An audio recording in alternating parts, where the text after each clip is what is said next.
So ayan.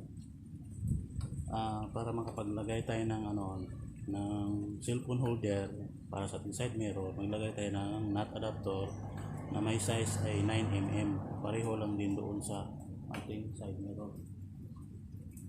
So, pareho lang din yun ang sukat niyan. Pareho yan.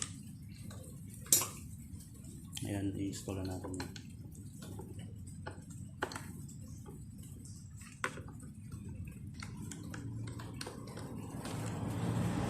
Nilagay na natin, ihigpitan na natin yung nut adapter gamit yung 14.